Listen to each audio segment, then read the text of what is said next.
have forms that they want me to I guess they do want me to do all that, Jill, because I have the forms that the doctors need to fill out each time she has an appointment. Right. So that was a bit of a surprise, I think, for Claire, that there was that many appointments. But don't forget, I have 5 kids, and when they were little, would be at the doctor, at some doctor, every week, and that was my full-time job. So you're not unfamiliar with having a lot of interruptions, things that come up that, and I think in the first few months that MaryEllen was here, she did have some medical issues that Claire and I had to kind of work together on. Yeah, it's been really, really good because you've been open to including me, listening to me. Of course. Yes. Well, you know her better than anybody, so you're my go-to person. Well, I appreciate that very much. So what, in your opinion, has been the best part of having a shared living person in your house? MaryEllen, or just give some color. She's delightful. She's upbeat and happy and pleasant and willing to meet people when they come in the door. She makes it a point to remember somebody's name and interact with somebody. She likes all the people that come in.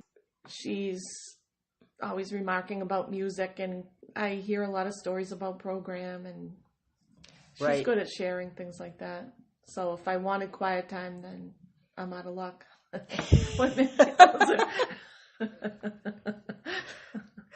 That is really true. That is true with her, for sure. What would you say to a parent that might be considering shared living? What should they anticipate as far as changes, just anything that you can think of that might be helpful to someone that is thinking, well, should I do this or shouldn't I? Should I possibly? Our shared goal, yours and mine, is that MaryEllen live independently with supports if she needs them. I'd like to see her on her own. How are we going to do that for her? I think her living here has helped a new perspective, like maybe, for instance, some things that you might not even notice that she's doing might make her stand out to other people. Well, no, I think you're onto something. Just seeing things from a different perspective. And one thing is that I think it requires a certain degree of flexibility. Yeah, I agree, definitely.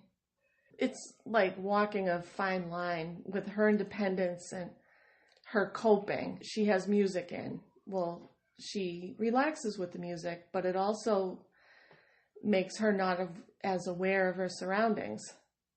Right. I think taking her out of her home environment where she grew up and putting her in a shared living, the things that she needs to work on become much clearer. Once we were at a doctor's appointment and we arrived before the office suite was open, and I stepped away to use the bathroom, and when I came back, she was sitting on the floor cross-legged in front of the door, and my mother was waiting with her, and my mother was motioning, tell her to get up, tell her to stand up. And I said, "Oh, Mom, relax," I'm saying to my mother. Then thinking about that, are there other adults that were sitting on the floor outside doctor's offices? No, usually adults stand there and wait a few minutes without sitting down. But with her sensory input issues, she got a free pass that day. But in the future, would I say no? Yeah, I think for me, it was I realized there's these things that I've had to walk a thin line with, and there's a lot of times when I just would let certain behaviors go because there was other things going on, and I wouldn't say have the energy, but maybe have the energy to address in the moment. Say they're all bad. There's, some are coping mechanisms that she needs to definitely learn to find ways that are adaptable to regular society. Those things stand out a little bit more when she's in someone else's home. And I think I was terrified probably the first few weeks that she was gone, that you were going to call me and say, take her back. No. It's something, we were discussing this before we started the interview about how you can't explain the what it's like to take on the needs of another human being in these interviews that you do for the match. So it takes some time with the person to see all their quirks and their challenges. Well, and if I had known everything ahead of time, what we were in for, I mean, you take things day by day. So I'm glad we didn't know everything, because as we've grown to love her and like having her around, things are a little easier. I feel really grateful to have found such an exceptional family, because they have just really been amazing. And I can think of a lot of ways that it could have gone a lot differently in different settings. So yeah, so I think shared living is really a great program. I do think there's the challenges within the program. Is there enough support?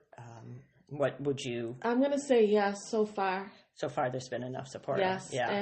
And I have to call or email and I'll get a response. Weekends, nights, I haven't called any, all crazy hours. If I have a question, no matter how small, like what's my level of concern for things that come up. Do I need to worry about this or that? Eddie from My Choice is my coordinator, and he's there to answer. He's very helpful. He's talked to MaryEllen about things, my concerns. He's there to step in and help me talk through things to gauge how important things are or not. Yeah, that's there's been some things that have come up in her program. She goes to a day program, which is a whole nother podcast talking about the ins and outs of the different types of day programs that are available. But I know there's been some medication challenges with that program.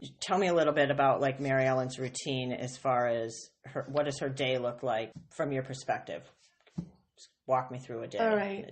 Well, she gets up, sings and talks and chants and squeals, and she'll go in and take a shower, put her makeup on, everything, full face, and come down, serve herself breakfast, check in with what the cat's doing, take a picture of the cat to send to you, probably.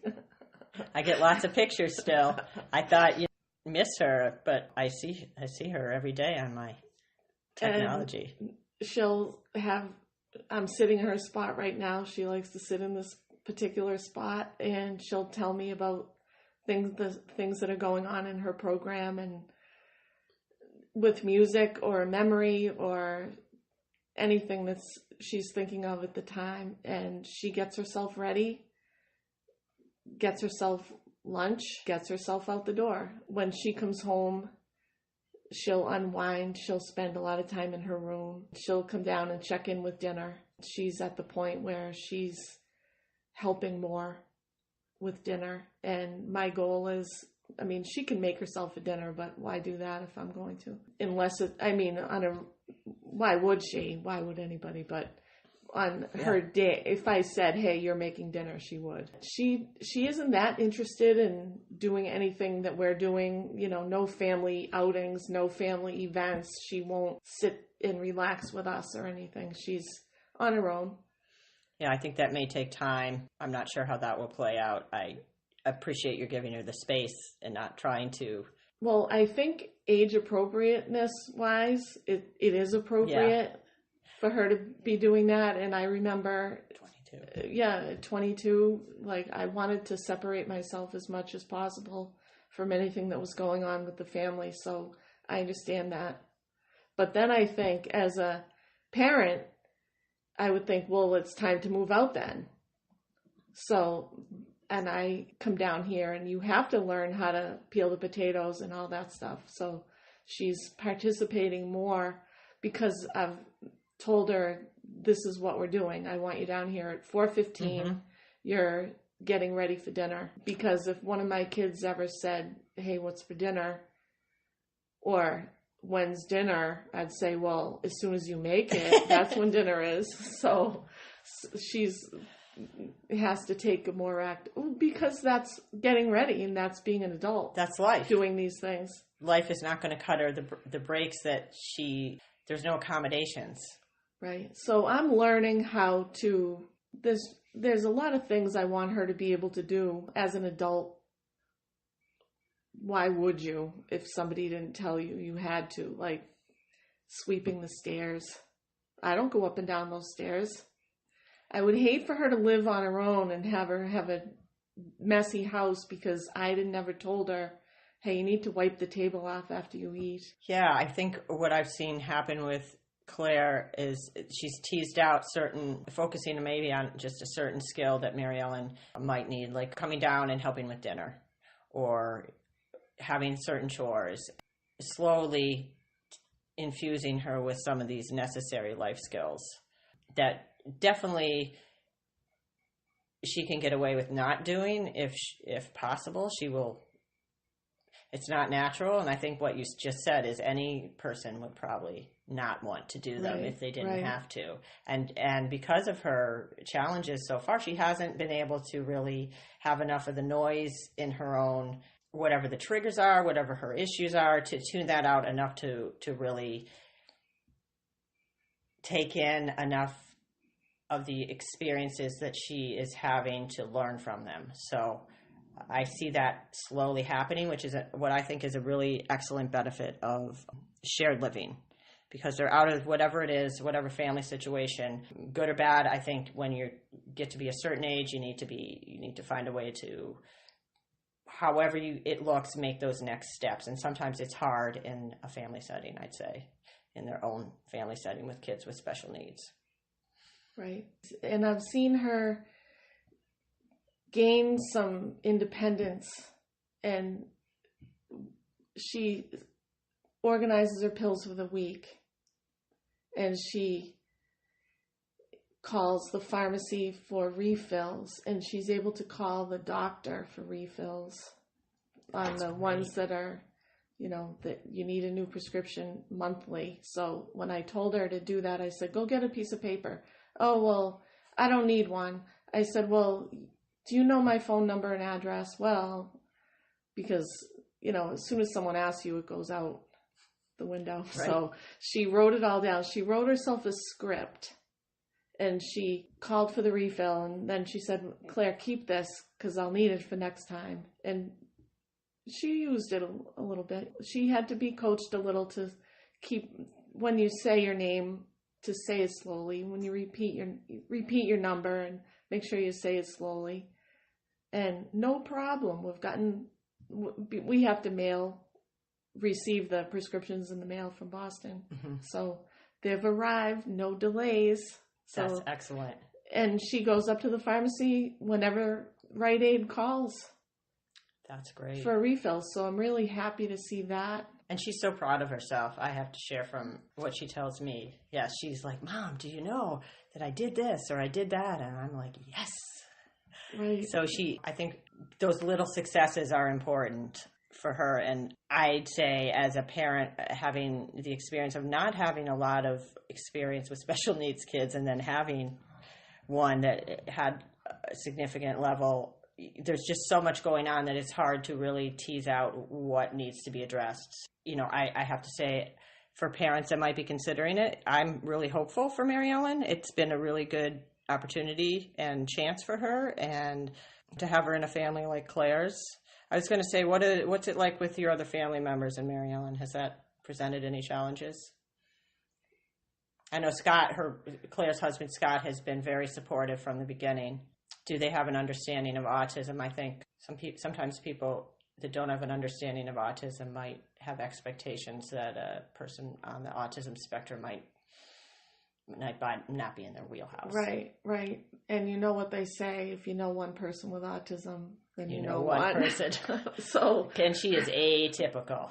So there's all varying degrees of experience that we have. I guess because Gary lives here part-time, well, when he's your youngest son. Right. He's away at school and sharing the space in the bathroom. But if they were siblings, they'd have to deal with it. Being quiet when someone else is sleeping. That's really the only thing that came up. But he's exceptional as well. Like, he's especially kind and especially patient. and he